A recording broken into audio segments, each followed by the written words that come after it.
tudo bem? Estamos começando mais um episódio do Podcast Max, o podcast da Inset Max, que hoje vai falar sobre controle de pragas em granjas. Será que existem diferenças? Como é feito?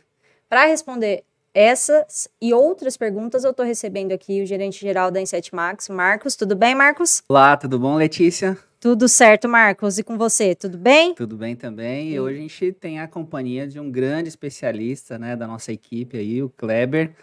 Fala, Kleber, tudo bom? Tudo bem, Marcos? Vocês? Tudo jóia. Tudo certo, Kleber. Kleber, a gente estava conversando aqui nos bastidores, né? E você contou alguns causos aí pra gente, enfim. Mas o ponto que eu quero chegar é que são 37 anos na estrada de experiência, né, Kleber? Então, acho que você é a pessoa ideal para falar com a gente sobre esse tema. E para dar início aí, né? Eu queria saber, existe algumas pragas mais comuns que aparecem aí em granjas ou não? Ou todas as pragas aparecem, independente do ambiente? O que você me fala, Kleber? Letícia, é bem sazonal, mas as mais comuns são mosca e rato, que são os maiores problemas e os que causam maior prejuízo.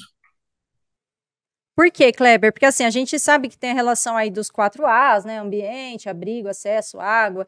Mas por que que as moscas, né, e os ratos são mais comuns, assim? Quais são as condições, né, que favorecem para essas duas pragas, né, em questão? Bom, uma granja, por exemplo, causa um desequilíbrio ambiental muito grande. A gente está falando coisa de 80 mil, 100 mil aves no mesmo lugar. Então, você tem ali uma quantidade de dejetos muito grande, né, e uma quantidade de alimento também muito grande. Então, você tem a oferta, tanto para o rato, quanto você tem a oferta para a mosca. Uhum, perfeito. Uma coisa legal, viu, Letícia? Eu particularmente, eu tive contato com controle de pragas em granjas mais ou menos uns 20 e poucos anos atrás. E foi justamente para controlar moscas em granja de codorna, né? E assim, até hoje eu não como muito ovo de codorna, não, Devo sabe? imaginar por É quê. muita mosca, porque a codorna, ela tem uma característica que as fezes delas são muito mais líquidas do que de uma galinha comum, né? Então, aquilo ali tem uma quantidade de umidade muito grande, o que favorece muito, né, a procriação das moscas, né, principalmente. Então, assim, essa questão dos 4 As, ela é muito evidente numa granja. Então, você tem ali o acesso, você tem abrigo, você tem água e você tem alimento, tá? Então, você tem tudo ali em grandes quantidades e, obviamente, que assim, a forma mais importante de iniciar um controle de pragas, né, em granjas é através do manejo, né, do ambiente. Ô Kleber, me fala um pouquinho sobre esse manejo, assim, do ambiente, principalmente em granjas de poedês, né, que são aves que botam ovos, e também um pouquinho na suinocultura, assim, quais são as diferenças principais que você vê? Ô, Marcos, hoje a gente tem algumas granjas que são automatizadas. Essas você tem uma incidência menor de mosca. Mas você encontra ainda muita granja antiga, com um montoeiro, né, de fezes. E às vezes a granja ela não tem aquele hábito, né, de jogar o cal para secar, para tirar a mancha, né, para diminuir a umidade das fezes e diminuir a proliferação de mosca. Então, uma das coisas que você faz, né, como manejo é fazer a caiação das fezes, né? E tratar os pontos de procriação, como lagos de decantação, que é coisa que muitos não fazem, né? Preocupar com a fase jovem da mosca, porque você tem que tratar desde o ovo, né? A L1, L2, L3, porque assim que ela empupar, você já não tem mais o que fazer. Ela empupou, ela vai eclodir, o produto não penetra na pupa, né? E o manejo tem que ser feito antes dela se transformar em pupa. E isso que o controlador de praga não pensa, né? Em atingir na fase larval, que é a fase mais fácil de você controlar. Uhum. Perfeito. E eu acredito que é aí que a reincidência de infestações, até o aumento, né, Marcos e Kleber, acontece, né? Imagino eu que as desenhas às vezes só se preocupam aí na fase adulta da mosca, né? Só ali o que está localmente, mas o que acaba fazendo essa reincidência, acontecendo essa reincidência, ou aumentar, né, até mesmo a proliferação, e o cliente ainda achar, né, que foi, né, uma falha da desenho. Foi, né? A gente sabe, de certa forma, sim, mas tem todo um contexto por trás, né, Marcos? Queria que você falasse. Sim. Então, a mosca, além de tudo isso que o Kleber está falando, a mosca tem um ciclo de vida muito curto, né? Então, ali de 7 a 15 dias, obviamente, dependendo das condições ambientais, né? Principalmente temperatura, porque do ponto de vista de água e alimento, ela já tem abundância ali, né, no ambiente. Então, ela, se tiver uma temperatura muito alta, o ciclo de vida dela vai encurtar. E aí, obviamente, que você vai ter uma dificuldade muito grande de fazer o controle das moscas, né? O Kleber, e nesse sentido, existe assim uma periodicidade que a gente deve fazer o controle? Como que a gente poderia trabalhar aí desse ponto de vista de ciclo de vida do inseto e controle? Ô, Marcos, esse é um erro que a maioria das dedetizadoras cometem, tá? Porque vendem um trabalho de controle de mosca como se fosse uma dedetização. E controle de mosca é, no máximo, de 7 em 7 dias, tá? Quando você tem uma alta infestação, você tem uma visita a cada 3 dias, porque a proliferação dela é muito rápida. A gente está falando em granjas, coisa de 8 dias. Se você pular uma semana, na outra semana você tem uma infestação altíssima. Então, se você não preocupar em fazer, em ter periodicidade, tá? Em fazer um plano de ação com a periodicidade mínima de 7 em 7 dias uma visitação, você vai ter uma alta população. Uhum. Nesse caso, é interessante sempre que for fazer o controle também adotar medidas, obviamente, preventivas, né? Tanto do ponto de vista do ambiente, físicas, o Kleber estava falando de limpeza, que é o caso dessas grandes automatizadas, tem uma esteira embaixo da gaiola, e a esteira ela vai levando as fezes para um lugar onde essas depois são recolhidas, inclusive servindo como uma fonte de renda para essa granja, né? Se você não faz isso, das duas, uma, ou você tem que fazer uma limpeza manual, o que dá muito trabalho e acaba aumentando muito o custo, né, dessa granja, ou fazer a caiação, que também não garante 100%. Então, a utilização de produtos corretos, principalmente produtos que tenham IGRs, né, que são larvicidas, principalmente, ajudam demais nesse controle, né? Uhum. Tá. E falando de operacional, né? Existe, Marcos, algum procedimento diferente, já que a gente está falando de animais, né, de vidas, né? Existe algum tipo de procedimento, no caso de aplicação, diferente de outros ambientes? Como é feito o controle, né, o processo em granjas? Como é feito em termos de equipamentos, de produtos também? Enfim, como que... Me explica como é essa dinâmica, e o Kleber também pode ajudar a gente nisso. Acho que o Kleber pode responder melhor do que eu essa daí, né, Kleber? Do operacional eu entendo um pouquinho. Então, bora lá. Bom, existem, né? Primeiramente, você tem que entender que controle de mosca é um conjunto de ações, tá? Produto, ele não vai resolver 100%, tá? Então, você tem aí 80% de técnica. Produto é só 20%. E nessa técnica, você tem que incluir aí periodicidade, tá? Você tem que escolher um bom equipamento com uma boa pressão, tá? Você tem que escolher bons raticidas, né? No caso das moscas, por exemplo, você tem que ter ações aí, tanto físicas, né, quanto químicas. Você tem que ter armadilha biológica, você tem que ter barreira química, física, né? Você tem que ter, às vezes, uma cortina de vento. Você tem diversas possibilidades, armadilhas biológicas, não é o caso da granja biológica na granja em si, mas também no setor de qualidade, onde que é qualificado os ovos, tem que ter. Então, você tem inúmeras possibilidades aí para te alcançar um controle. Não vai ser uma única técnica que vai resolver.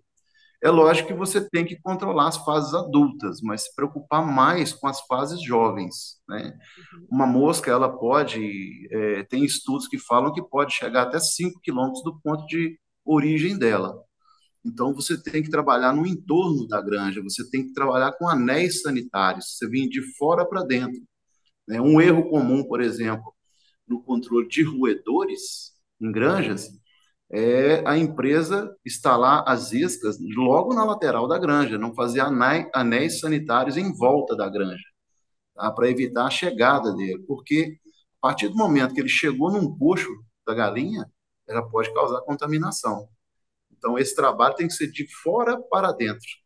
Uhum, muito bom. E Kleber, até porque, assim, falando de roedores, né, nem sempre o roedor, vocês me corrigem se eu estiver errada, né, mas às vezes você colocou a armadilha ali na entrada do espaço onde estão os animais, mas nem sempre o rato vai comer a isca. Será que dentro dessa granja não tem algo mais atrativo para ele? É lógico que os nossos produtos, agora fazendo um merchanzinho, são muito atrativos, mas eu digo mesmo do que o rato está acostumado, né?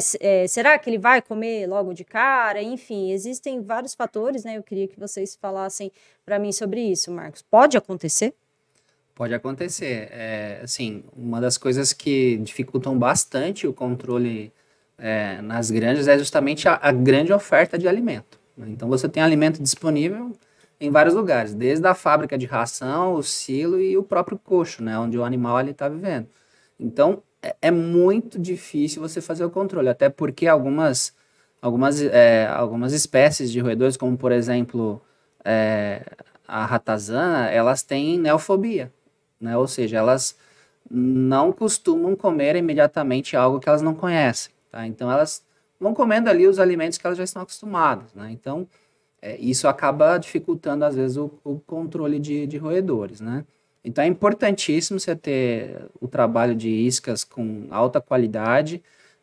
A gente numa granja tem uma outra situação que é a formação de pó, que é outra coisa que a gente tem que avaliar muito bem. Mas de uma forma geral, tem ido muito bem as iscas frescas, né? A gente tem o Rodimax Soft Bait e até mesmo o nosso extrusado, ele funciona muito bem nessas situações. O Kleber abordou ali um ponto importantíssimo, que é o anel, né? O anel sanitário. E eu acho que em roedores é extremamente importante você fazer o anel sanitário, né? Então, fazer o mapeamento da granja, e aí sim você vai ter pontos de controle já dentro da própria granja, mas fazer o anel sanitário, visto que a infestação ela vem de fora para dentro. Se você conseguir monitorar e entender por onde essa infestação está começando, você começa a localizar ali num anel sanitário as iscas, né? Aí você começa a fazer um controle. Inclusive, uma das técnicas que o pessoal costuma usar muito ao fazer inspeção ao redor da granja, utilizar o pó de contato direto na toca. Isso também ajuda bem no controle de roedores. Até ele aumenta a velocidade de controle quando você faz a aplicação do pó diretamente nas tocas, né? Então, a gente pode trabalhar de várias formas. Mas uma das coisas que me chama a atenção, e o Kleber pode contar um pouquinho para a gente, é que nas granjas é muito comum você ter várias espécies infestando o local, né, de roedores, né, Kleber? Marcos, hoje o que eu tenho mais visto é rato de telhado e rato silvestre. A ratazana está até um pouco sumida, sabe? Talvez seja pela facilidade de combater ela. E o rato de telhado está sendo mais complicado. Mas tem algumas características, igual a Letícia estava falando, a respeito de isca, de disputa, né, entre os alimentos ali. Você, você vê muito o erro de dedetizadora não conseguir identificar a espécie de rato e fazer uma escagem para ratazana, por exemplo. E naquele local está tendo alta infestação de rato de telhado. Então você tem isca de boa qualidade no chão, mas aonde o rato está descendo não tem isca nenhuma. Então você tem que mudar também os hábitos do rato. Você tem que entender o hábito do rato, por onde ele está descendo, onde ele está dormindo, onde ele está alojando, e fazer a instalação dessas iscas nesse percurso, de onde ele está alojando até onde ele está buscando alimento. Uhum. E isso vai interferir no hábito dele de descer no coxo até comer. Um bom exemplo foi aquele trabalho que nós fizemos com a isca fresca, né, com o Rodimax, fizemos a instalação toda em cima e foi feito um cordão havaiano, né, a instalação toda em cima das iscas, né, de maneira que se ele roesse não caísse nos coxos, e o resultado foi 100%. Né? O pessoal da granja, com 15 dias de tratamento, já não tinha mais, já não via rato mais andando nos pavilhões. Né? E esse bloco extrusado nosso também, ele tem uma atratividade muito grande. Esse bloco aí, ele está quebrando alguns paradigmas. Você não instalava bloco extrusado no alto, porque o rato telhado não procurava esse tipo de alimento. E o nosso bloco, nós instalamos lá em cima e o consumo foi total. Então, assim, você tem que interferir no hábito dele, né? No hábito dele, no ponto onde que ele desce. Por exemplo, já fiz instalação em granja que tinha as tubulações de energia e o que foi feito? Foi passado graxa nas tubulações de energia, porque inibia a descida dele e obrigava ele a comer em cima. Tá? Então não adianta simplesmente chegar e fazer a instalação de iscas no chão. Tem que procurar, né, fazer uma inspeção. Tudo é a base da boa inspeção. Se fizer uma boa inspeção, localizar os pontos-chave, de onde ele está descendo, de onde está vindo, de onde está se alimentando, você vai conseguir fazer o controle. Eu já peguei de pavilhão para pavilhão aquele rede elétrica passando de um pavilhão para pavilhão e indo para uma mata próxima do padrão de energia. Os ratos passavam pelo padrão de energia e descia dentro da granja. E em volta da granja, todo cheio de porta-isca e nenhum consumo. Foi passado graxa 1,5 m nesse fio e eles não passavam mais por essa fiação por um longo período. E foi feita a instalação das iscas lá no mato, aonde eles vinham, e controlou a infestação.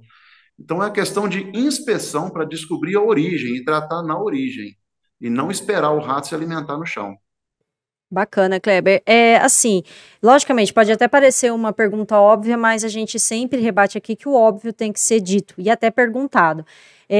Se houvesse assim, um conhecimento claro das espécies, da espécie que está lá no local e de uma inspeção com efetividade, né, a gente não haveria muitas vezes operações mal sucedidas.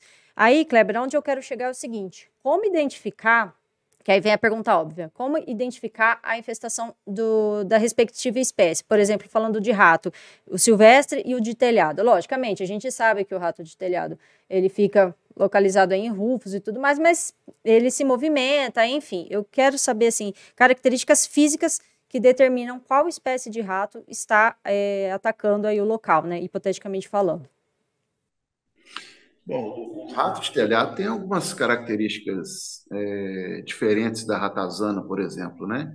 Embora a ratazana ela tenha a mesma capacidade de escalar que um rato de telhado tenha, o rato de telhado ele vai dar sempre preferência em morar no alto, né?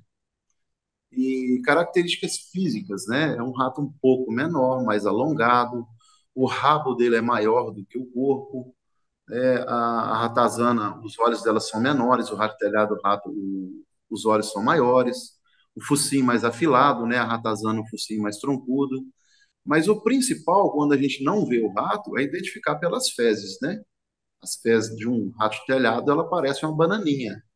E as fezes de uma ratazana, ela parece um quibe. Então é diferente, tá? E o rato silvestre é até um pouquinho mais complicado. A gente vai identificar mais ali no pó pelo tamanho de pegada, porque ele não é de sair deixando fezes pela trilha que ele faz, não. É mais complicado. Mas quando você acha, você vê umas fezes mais ou menos do tamanho das fezes do camundongo. Tá? Bem menor do que o tamanho das fezes de um ratazana, de um rato telhado. E também você vê pela mordedura também, determinados alimentos, o tamanho dos dentes, né? De um rato silvestre, uma ratazana ou um rato de telhado. Interessante essa característica, principalmente do rato silvestre, né? O Kleber, mas eu não sei mais se eu vou comer banana e quibe, não, menino. Bom, assim, só para descontrair, né? A gente já falou aí das pragas mais comuns, já falamos aí de falhas muito, assim, relevantes, mas eu quero saber de sucesso, gente. Eu quero saber, o Kleber já contou aí alguns casos, principalmente da eficiência em 15 dias de um controle numa granja, mas eu quero saber, assim, o que define um sucesso? Uma boa visita técnica, uma boa inspeção, conhecer a biologia da praga, o comportamento, mas o que mais? Então, Letícia, eu acho que além dessas duas questões que você levantou, e inclusive a gente já foi tema de um podcast, né, que a gente fez sobre os principais erros e falhas, né, de uma empresa de controle de pragas, que é a visita técnica e conhecimento. Eu acho que tem uma outra coisa muito importante e está muito relacionada ao controle efetivo numa granja, que é estabelecer a periodicidade correta de controle, né, que também está associada a conhecimento, porém, a periodicidade implica num fator que é o econômico, né? E aí é onde talvez tenha uma grande dificuldade das empresas, né, de realmente fechar bons contratos, bons negócios com as granjas. Então, o que é muito importante é eles entenderem como fazer essa abordagem. A gente sabe que, por exemplo, em suinocultura, uma das principais assim, doenças que podem ocorrer e que causam prejuízo econômico é a leptospirose, né, que é transmitida justamente por roedores, principalmente a ratazana. A leptospirose ela pode causar até 3% de abortos numa granja que tem lá a suinocultura como atividade econômica principal.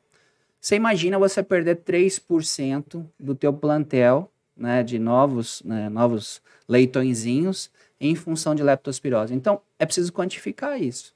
Então, entendendo isso, você consegue negociar melhor. No caso de granjas poedeiras, né, a gente pouco falou de corte aqui, realmente foge um pouquinho do nosso métier, mas assim, em granjas poedeiras, um dos grandes problemas que a gente tem é o estresse causado pelas moscas, que podem reduzir em até 5% a produção, né, de ovos, ou seja, quanto significa 5% para aquela granja? Então, uma das perguntas que você pode fazer tranquilamente qual é o tamanho do plantel, quantas galinhas e qual é a conversão deles em termos de quantidade de ovos por dia, né? Então, você vai ter uma noção do prejuízo que essa granja pode ter por problemas de infestação de mosca, além de outros problemas sanitários que aí pode causar até a falência de uma granja, que é, por exemplo, a salmonelose. Então, a salmonelose ela é provocada pela salmonela, que é uma bactéria que dá muito em ovo. E essa transmissão, digamos assim, essa contaminação dos ovos se dá através das moscas, né? Ou até mesmo outras doenças piores ainda do que a salmonelose, né? Principalmente doenças que vão te causar diarreia, esse tipo de distúrbio, tá? Então, se você tiver noção disso, você consegue fazer uma abordagem técnica e econômica da coisa. Caso contrário, a granja vai estar sempre tentando economizar. É uma atividade produtiva, quanto menor o gasto, maior o lucro. Porém, eles muitas vezes não conseguem fazer essas avaliações do tamanho da perda deles, e aí entra o nosso papel de mostrar para eles as possíveis perdas, né? E o que a gente também tem visto, aqui no estado de São Paulo é bem legal, tem um selo de qualidade. Então, quem faz a contratação de uma empresa de controle de pragas que tem um manejo integrado estabelecido, ele consegue um valor a mais pela carne do suíno, principalmente para exportação. Então, isso é bem legal. Então, o pessoal consegue valorizar o trabalho de controle de pragas, né, nesses ambientes, né? Uhum. Olha que interessante, né, Marcos? A gente pensa somente, eu pelo menos pensei somente ali no local, no procedimento, na prevenção, mas olha como tudo está ligado, né? E como o impacto disso é grande, né? E uma coisa bacana, as empresas de controle de pragas, elas não fazem isso, e é uma dica que a gente pode dar, é o antes e o depois. Mas não só do ponto de vista, de controle de praga, mas o antes e o depois financeiro, né? Quantos ovos você está produzindo agora? Esse tipo de dados, né, fortalecem o teu trabalho, né? Então, eles te dão, assim, argumentos suficientes para que você possa dar continuidade no trabalho. Então, sempre acompanhar também a produtividade, né, das granjas. Acho que é uma dica importante. E nas visitas que você vai fazer periodicamente e conversando com os gestores da granja e fazer esse tipo de controle, de monitoramento, de avaliação, né? Porque no fundo, o controle de pragas ele está ali justamente para aumentar a produtividade. Sim. Sim, com certeza. Kleber, você quer complementar aí a informação do Marcos? Letícia, o sucesso ele começa desde a conscientização do cliente. A empresa tem que estar preparada para isso, tá? Para mostrar primeiro para o cliente que ele tem o problema. Tá? Ele tem ali um desequilíbrio naquele ambiente, ele tem muito alimento ali. E ele precisa de ter o controle. Ele tem que passar essa positividade para o cliente. Ele tem que entender, o cliente tem que entender a necessidade do controle de pragas. E o cliente tem que entender que ele tem que fazer algumas modificações, atender umas não conformidades. Tá? E isso a empresa tem que conseguir passar isso para o cliente a princípio. Porque depois que ela começar a fazer o trabalho e daqui 1 mês, 2 meses, ela pedir essas modificações, isso vai ficar como uma desculpa. Tá? Então, a empresa tem que estar preparada, a princípio, para já começar sobre a conscientização do cliente, entrar com um planejamento, né? Entrar com técnicas aí que não vai ter um estresse animal, que vai diminuir a produção, que é o caso que o Marcos falou sobre queda de produção. Não só a praga pode diminuir a produção, como também o próprio tratamento, né? A gente viu aí em algumas situações que empresas estavam usando termonebulização em granjas de poedeiras. E no dia que fazia esse procedimento, havia uma queda muito grande, né, na produção. Então, fazer um planejamento, escolher metodologias corretas, para que você consiga um bom resultado, sem interferir também no dia a dia do cliente lá, né, sem interferir na produção, sem interferir na alimentação dos animais, nos coxos, na água, um produto que seja licenciado para tal finalidade, né? Não aplicar no animal. Então, tem muita coisa que tem que ser analisada, isso parte tudo de um planejamento de execução do serviço. Perfeito, Kleber. Eu acabei esquecendo de perguntar, mas eu acho que vai caber bem no que vocês acabaram de falar, que é sobre realmente o estresse dessas aves, falando de aves no caso, tanto sim causado pelas moscas, né, mas também tem o estresse durante o processo aí operacional, na aplicação de veneno. O Kleber acabou até dando o exemplo da termo, né? Mas assim, quais os cuidados então que a Desim deve ter com esses animais? Esses animais eles são retirados do local, é feita uma limpeza e depois a aplicação do produto? Como que é feito esse manejo desses animais, para depois eles retornarem ao local? Fiquei curiosa. No caso de granjas poedeiras, os animais permanecem nas gaiolas, né? Aí você faz a aplicação em pontos localizados, geralmente onde elas não estão em contato direto com o produto. Então, por exemplo, você vai fazer a aplicação do produto, né, na cama de frango, que é justamente onde o Kleber estava falando, que é onde ficam depositadas as fezes. Você vai fazer aplicações estratégicas em algumas paredes. Você pode fazer também a aplicação em alguns pontos onde as moscas estão pousando, como, por exemplo, encordoamento, fios, enfim. Você pode fazer a aplicação nesses lugares, mas você não deve fazer a aplicação diretamente nos animais ou nas próprias gaiolas, né? Precisa tomar muito cuidado, porque justamente daí você vai causar um estresse. Em suinocultura, né, quando a gente fala de controle de mosca, é um pouquinho mais simples, tá? Porque você faz a aplicação na estrutura, né, da granja, né, na estrutura física, nas paredes, e depois, geralmente, essas granjas elas têm um sistema de limpeza, né, onde você vai fazer o trabalho de tratamento dos resíduos, né? Depois, ou numa lagoa de decantação, ou nas tubulações, ou nas canaletas que eles chamam, né? É onde você vai concentrar o controle, né? Bacana, gente. Nossa, vocês me deram uma aula aqui hoje. É verdade, porque assim, eu tinha muita dúvida. Eu falei, gente, mas como é que tem que tirar todas as aves, fazer um rebanho de ave, como é que tem que fazer e tal?